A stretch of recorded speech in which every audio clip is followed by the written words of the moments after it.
Ever dreamt of turning your PC case into a high-tech hub? Picture this, a sleek LCD screen right on your case, displaying hardware stats, your favorite games, or even streaming YouTube videos. Sounds kind of insane, right? Well, buckle up because in today's video, I'm unleashing the secrets to installing and setting up an LCD screen in your PC case. And the best part, it takes less than 20 minutes and it's so easy that a 5-year-old can do it while sleeping. So let's dive in and transform your PC, and we're starting now.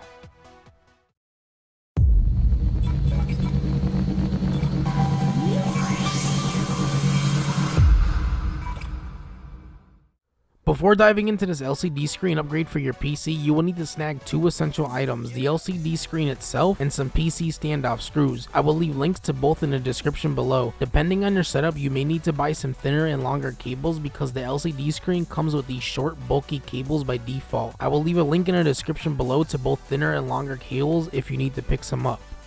Once you have your LCD screen, it's time to choose the perfect spot to install it on your PC. You have plenty of options. You can install it on the back, top, the left side, near the power supply, or literally anywhere that suits your setup. For my needs, since my PC sits at the bottom of my desk, I'm going to install my LCD screen on the front panel. This way, I can easily monitor my temperatures while gaming. Now, I ran into a small issue though because my current standoff screws that I have in stock are M3 size, but the LCD screen requires M2.5 size standoff screws. But don't worry though, because I've linked the correct M2.5 standoff screws and the LCD screen in the description below. They are compatible, so as long as you purchase both of them, you're good to go. But for my setup, I wasn't going to purchase new standoff screws. I'm just going to use the ones that I already have. So for my setup, I'll be using super glue to attach the standoffs to the LCD screen. This will work perfectly for securing the screen to my front panel. After the glue was dry, I marked and drilled the necessary holes on my front panel using an 1/8 inch drill bit. Before mounting the screen, there are 3 crucial steps to follow. First, make sure you switch the LCD screen to the on position. If you forget this step, the screen won't power on when connected and you'll have to unmount it later. Secondly, you want to plug in your micro USB power cord into the LCD screen. Thirdly, you want to connect your HDMI cord into your LCD screen. These steps ensure everything is set up correctly before securing the screen in place. Once everything is connected, mount the LCD screen onto your PC and screw everything together. Plug the USB cord into any available USB port and the HDMI cord into the back of your GPU. Finally, plug in and power on your PC, and now we can begin setting up the LCD screen. After your PC powers on, you might notice that the LCD screen is set to your main monitor. No worries, it's an easy fix. Just simply open up your settings, which might pop up on your main monitor. Head to the display settings and drag the number 1 display over to the left, aligning the monitors in order as 1 and 2. Then check the box to set display 1 as your main monitor. Now you can click on monitor 2 and scroll down to orientation and choose landscape or portrait based on your LCD screen setup. Close the settings window and you're halfway there. Next, right click on your taskbar and go to taskbar settings. Scroll down to taskbar behaviors and uncheck the box that says show my taskbar on all displays. This will hide the taskbar from your LCD screen, keeping it only on your main monitor. Now you're ready to set up your LCD screen as a sensor panel. You'll need to download 2 free apps, HW Info and Rainmeter. These apps will help display all of your system information on the LCD screen, and the links to both apps are in the description below.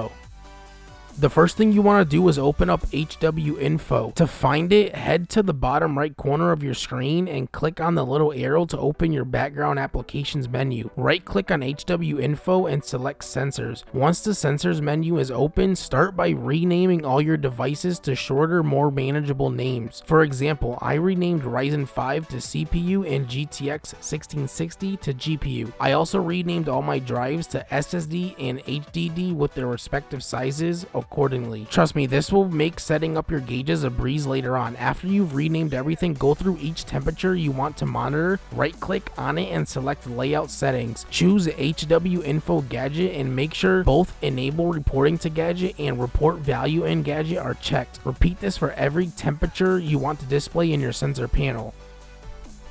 Alright, let's dive into setting up these gauges on your sensor panel. Trust me, this is going to be a breeze. You can have everything up and running in 15 minutes or less if you follow these steps. First, head over to deviantart.com and download these gauges. The link is in the description down below. Click the download button, and once the file is downloaded, it will open with the Rainmeter skin installer. Simply click install and your gauges will be installed. Once installed, you will see a menu that will guide you through the process, but I'll walk you through it to make it even easier. Make sure HW Info is open and running in the background. Click continue until you reach the screen with the 4 gauges. Now you can click on any gauge to activate it. If the gauge doesn't appear, open Rainmeter and go to active skins. Look for resizable gauges, and within the drop down menu find gauges. Select each individual gauge, click the file with the gear icon and hit load in the top right corner. Load all 4 gauges this way, but now I'm going to show you how to create more gauges. So simply right click on any active gauge and select gauge creator. Insert any name you want, then click create and it will show up on the right side. Scroll through and select the one you just created and it will pop up on your screen. Now it's time to link all these gauges to your sensors so they will display the temperatures. Alright, once you've activated all your gauges and created the ones you want, it's time to set them up with the index values to get them monitoring your temps effectively. And here's how you do it. First, right click on the gauge you want to set up and click on toggle settings. This will bring up a settings page. Next, click on show index values. This step is crucial because it aligns with all the values you renamed earlier and all the temperatures that you selected to show in Gadget in HW Info. This is the part where everyone's index values will differ because this is tailored specifically to your setup. This is why earlier we set up HW Info first, so that way we can have all these index values. So in order to set up a gauge to begin monitoring a temperature, you want to enter the index value for that component in the gauge. For example, I am setting up this gauge for my GPU, so the corresponding index value from HW Info for my GPU is number 12. I am going to enter number 12 in both the gauge sensor and component name fields on the settings page.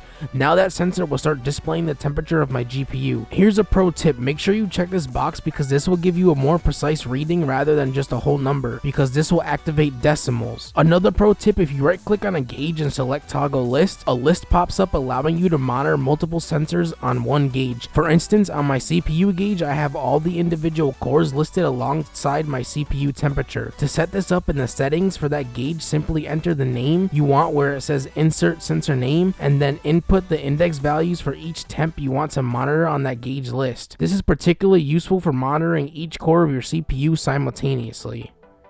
Now let's dive into making these gauges uniquely yours. This is where you can truly make your sensor panel stand out. First, right click on the gauge you want to customize and then select toggle H sliders. This will bring up a customization screen. On this screen, you can fully personalize your gauge's appearance. You can tweak the colors, gradients, and overall design to match your style. If you want a vibrant background, go for it. Prefer a sleek minimalist look, you can do that too. Adjust the colors of the bar meter itself. The possibilities are endless and you can make your gauges look exactly how you envision them. Once you finish customizing your gauges and they look exactly the way you want, it's time to drag them over to your sensor panel. Simply left click and hold a gauge and drag it to the right side of your screen, placing it on your sensor panel. Arrange all your gauges in the order that suits you best. Now pay close attention to this next part because I don't want anyone commenting down below that their sensor panel stopped working after rebooting their PC. Before shutting down your PC, head to your settings and search for startup apps. In the startups app list, make sure Rainmeter is toggled off. It's often set to start automatically, but you want to make sure it's off. When you start up your PC, the first app you need to open is HW Info. Select sensors only and let it fully load, then minimize it. Remember, do not close it, minimize it. This app needs to be running in the background for your sensor panel to work. Next, open Rainmeter. This app will minimize automatically, and as soon as it opens, your gauges will appear on your sensor panel and start working. It's crucial to follow this sequence every time you turn on your PC. First HW Info, then Rainmeter. If you do it in the reverse order, your sensor panel won't function correctly. You have to do it in the exact order I told you for it to work.